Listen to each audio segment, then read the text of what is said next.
Hello everyone, our blockchain technology IA1 project title is our coin.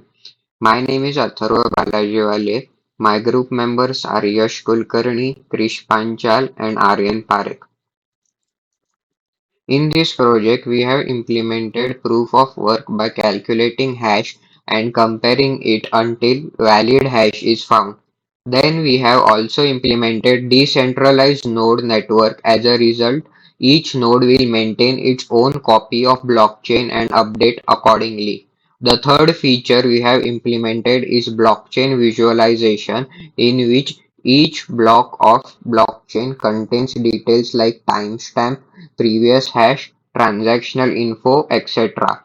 The fourth feature we have implemented is transactional consensus, which means whenever a transaction happens, the miners mine the block to add a new block in blockchain. Lastly, our cryptocurrency API is user-friendly as it enables developers and users to interact seamlessly with the blockchain, abstracting complex processes and promoting wider adoption. Our tech stack includes Python and Flask for backend.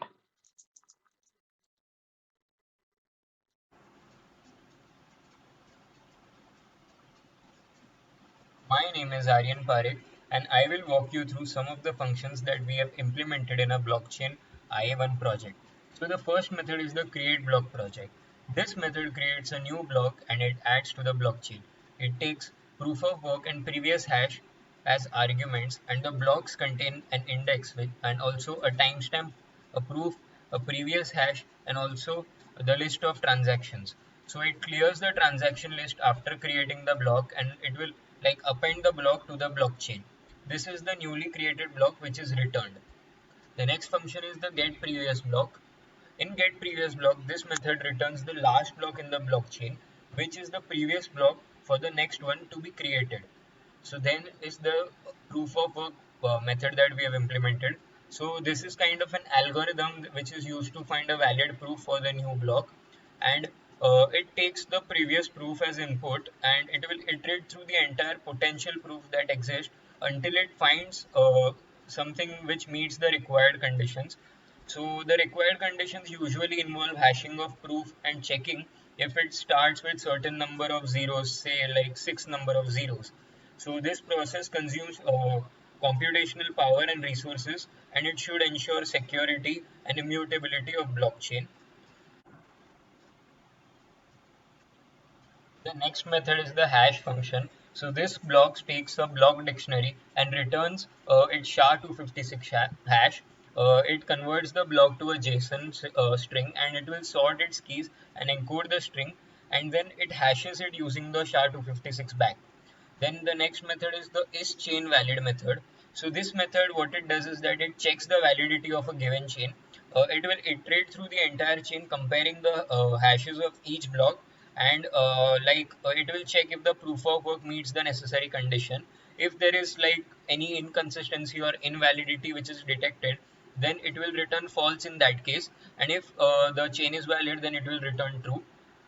Then the next method that we have implemented is the add transaction method. In this method, a new transaction is added to the transactions list. It takes the sender, which is the source of the fund, and the receiver, which is the recipient in this case, and the amount which is to be transferred between the sender and the receiver. These are the arguments that have been passed to this method. And after adding the transaction, it returns the index of the block that will hold all these transactions. Then the next method is the add node method. This method adds a new node to the network. What it will do is that it will take the node's address as input, and it will parse it through the URL parse method, which is this method. And in that, it will add the node's network location to the set of nodes. And the next method is the replace chain method. In this method, it is used to reach consensus, like if it is in a decentralized network with multiple nodes, it will check if the chain of all nodes in the network, and it will replace the local chain with the longest valid chain. So it will iterate through the nodes and request their chains, and if no longer a valid chain is found, then it will update the local chain. Next set of methods will be explained by my teammate Yash Kulkarni. Hi, this is Yash Kulkarni and I'll be continuing with the explanation of the code. So this line of code, it is used to create a Flask application instance. This line of code is used to generate a unique identifier for the current node in the network. This line of code is used to generate an instance of the blockchain class. App.root, this part, it is a root decorator that defines an endpoint for mining new blocks when an HTTP GET request is made. The function mine block, it retrieves the previous block's details, it adds a transaction to the new block, and also it creates a new block and returns its details in a JSON format. Alright, then this one the get chain function. It defines a route for retrieving the entire blockchain when an HTTP GET request is made, and it responds with a JSON containing the current state of the blockchain, including its length and individual blocks. Then, if the isValid function, so this defines the route for checking the validity of the blockchain when an HTTP GET request is made. So this function defines if the entire blockchain is valid by calling the method possibly named isChainValid within the blockchain class. This returns a JSON response indicating whether the blockchain is valid or not. Add transaction. So this part, it defines a route for adding a transaction to the blockchain when the HTTP post request is made. It calls the J function add transaction, and it extracts transaction data from the JSON request, including sender, receiver, and amount. It adds the transaction to the current node's pending transactions and returns a response indicating that the transaction will be added to a specific block. Then connect node. This defines a route for connecting new nodes to the network when an HTTP post request is made. The function connect node, it adds a provided node addresses to the list of nodes in the blockchain network, and it returns a response. Listing all nodes currently in the network. The replace chain function. So what the replace chain function defines is a route for replacing the local chain with the longest chain on the network when an HTTP GET request is made. So this function is called, and it checks whether there are longer valid chains in the network and replaces the local chain if necessary. It returns a response indicating whether the chain was replaced or if the current chain is already the longest. And the last part is to run the Flask app, and it is being run on localhost and on port 5000. Hello, I am Krish Panchal and I will be showing a demonstration of our application.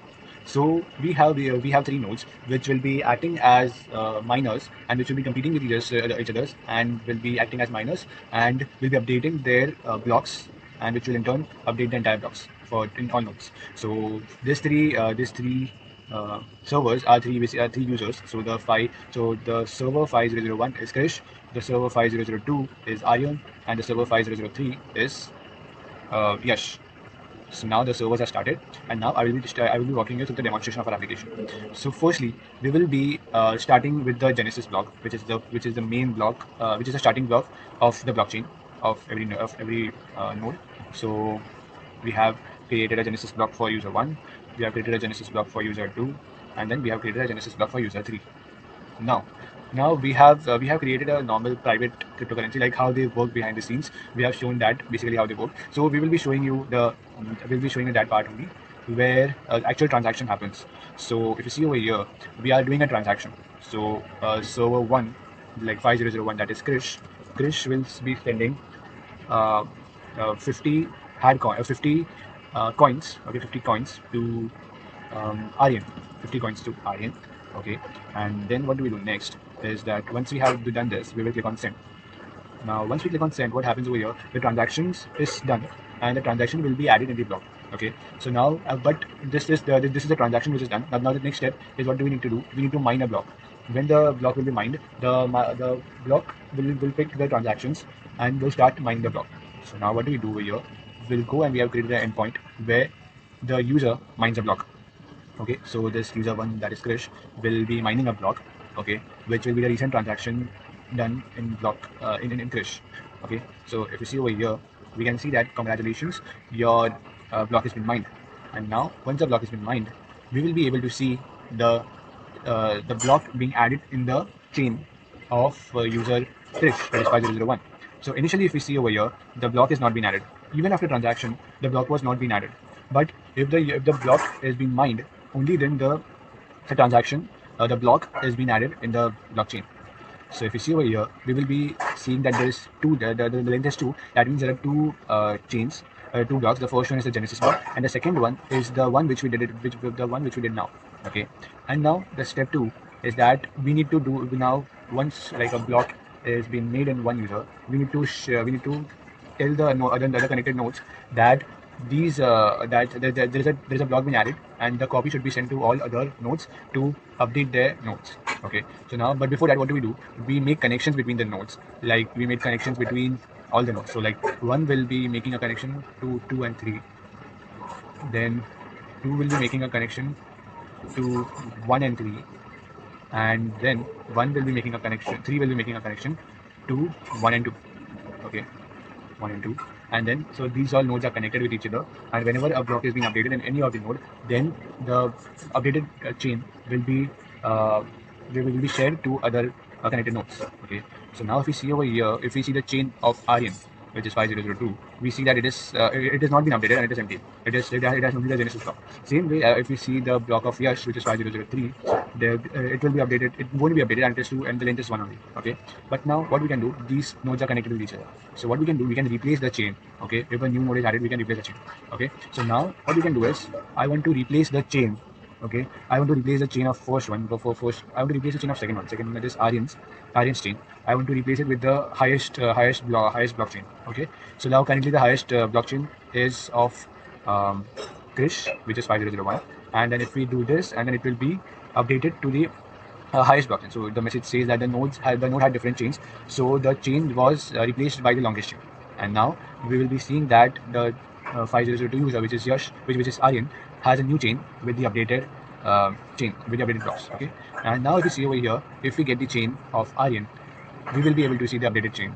Okay, which is it will have the length 2, which is 2 blocks. Okay, and the length will be, and the blocks will be updated. Okay, similarly we'll do the same thing for block 3, for user 3, which is Yash. Okay, so currently if you see that the block is being mined, the transaction is done, the block is being mined.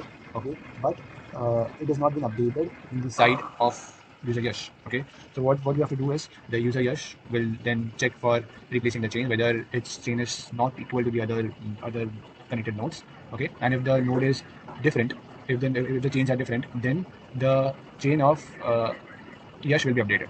Okay, so if you see over here, now the chain is being updated. Okay, sorry, so this is for user 2, which has already been updated, and now if the user it has already been updated, then what do is, we say that all good, there is nothing to change. Okay, like, this is the largest one, so there's nothing to change. But now if we do it for 3, then we can see that there will be a new chain being added. Okay, which will have the latest updated blocks, which will be there in all the other no connected nodes. Okay, and the chain has been updated. So this is how the nodes are being connected, and if any transaction is done, then the transaction will be first done. Like, say for example, 5001, that is Krish, will do a transaction that it will, if say suppose he sends Krish sends 500 coins, R coins to Yash, then what will happen if the transaction is done? But the transaction is done, then it will be, but it won't directly go in the block. Before going in the block, it should first be mined. So the block will be mined by the miner, and then the block will be added in the blockchain. And then once the block is added in the blockchain, it will tell the other connected nodes that there is a new block being added. So please update your blocks. So this is where the replace chain API point comes into picture. So this was a demonstration of blockchain technology by taking an application of a private cryptocurrency, R coin, and showing the demonstration. Thank you.